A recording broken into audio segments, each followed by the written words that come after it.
Good morning. My name is Elise Dobson, and I chose to research on the topic of adolescent mental health in schools and the role teachers have of supporting students in school.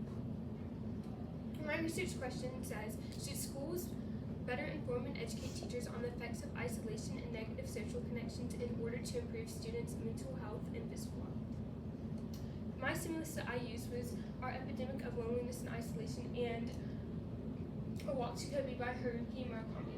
Our epidemic of loneliness and isolation is implemented into my argument by talking about the effects that mental health has on the physical health through a risk of cardiovascular disease, hypertension, diabetes 1 and diabetes 2, Alzheimer's, dementia, and other infectious diseases later in life.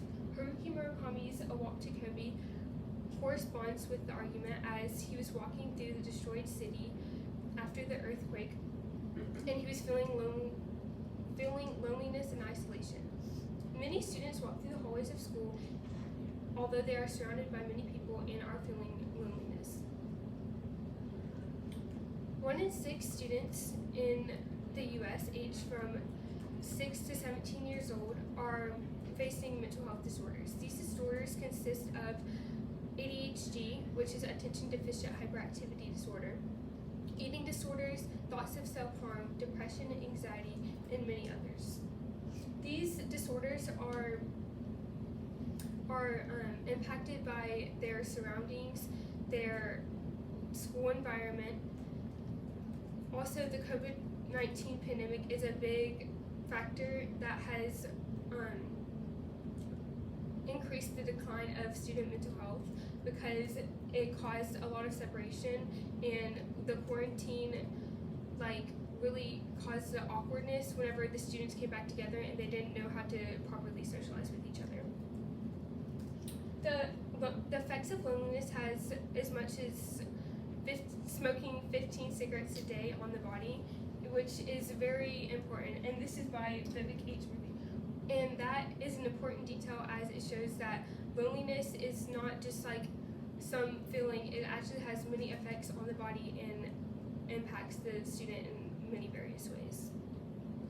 The solution to this problem is that schools should implement teacher trainings in order to incorporate more group-focused activities within the classroom so that the students can have a natural environment of connections as they have to go to school every day. Reason 1 is that the ongoing decline of mental health in adolescents is rampant, and it is a very widespread, known, continuous problem throughout the world, not just in the U.S. 58.5% of students that have reported to have treatment for mental health have actually had success in the treatment and right support that have helped them later in their life. But 2 and 5% of the students have reported to not have any treatment at all and not even ask for help. Reason 2 is that importance of a healthy learning environment. So many people undermine the importance of a healthy learning environment and how much it impacts the student.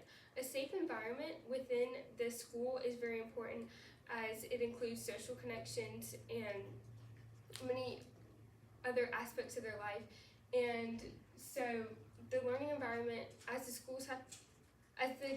students have to go to school every day, the learning environment consists of safe connections with many students and teachers, a proper engagement within the classroom, and many other things. So Harmony Academy says that a safe space is where an individual or category of people can feel safe and will not be exposed to discrimination, criticism, harassment, or any other emotional or physical harm. Many students have reported that discrimination and harassment and the lack of connections have actually been a main factor in the decline of their mental health. Reason 3 is that school connections reduce student isolation and loneliness. As students have to go to school every day, they can incorporate connections within the school, as loneliness and isolation is the main factor of student mental health. 61.5% of students have recognized that when they were more engaged within the classroom and incorporated in more group activities, that it actually improved their mental health. An alternative solution to this is that schools can incorporate meditation and movement breaks. A meditation break can help the students to be self-aware and reliant, and it can actually improve their happiness. And the movement breaks can help them be more active throughout the day, and it will help their attention span and concentration in school. But these effects, but these breaks cannot actually adequately impact their mental health completely, as it may help with their cognition. It still doesn't help them with social connections, and they're still very isolated as they're doing the meditation and movement breaks. And there have been many studies showing that these research has not been very significant, and all of the things that have said it's been useful is very insignificant and not reliable. The University of Cambridge states 80% did not do the required mindfulness practice. So as well as it was not very significant in the students' lives, many of the students didn't even do the mindfulness practice, and they ignored the homework, and they thought of it as very boring. Limitations. So student mental health is not a commonly covered topic in the teacher trainings, and many teachers have actually asked for it to be incorporated more, but it has not yet been super incorporated in most of them. And it's usually focused on like ways for teachers to incorporate the curriculum rather than group activities. And then the second limitation is a concern for teacher burnout, as many teachers are already very stressed out with their lesson plans and other things that teachers face, and so it could add an extra stress onto the teacher. And Child Trends recognizes that while 90% of teachers are concerned about student mental health needs, 85% expressed a need for further mental health training. So this shows that teachers actually would want to do the training, and that they have a desire to like help the children through that. And many of the mental health trainings actually are mindful of the teachers and their burnout, so many of them actually help the teachers as well.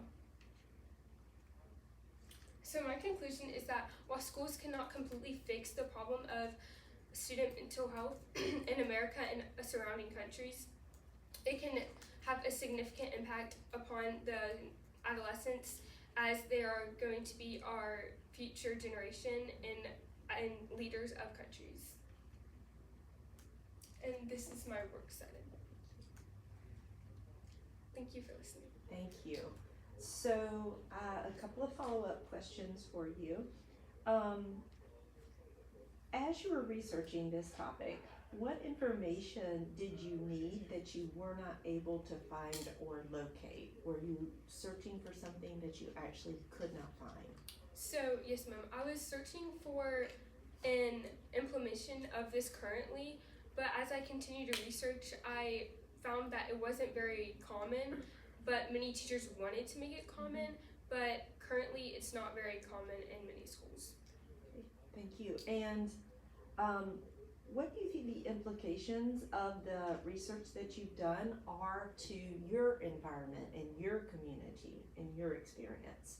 So I would say that for my teachers to incorporate more group focused activities, as they are already doing very well, but also to like help the classroom be more engaging, and maybe like ask a question that's open-ended in front of the classroom rather than online. Okay, thank you so much.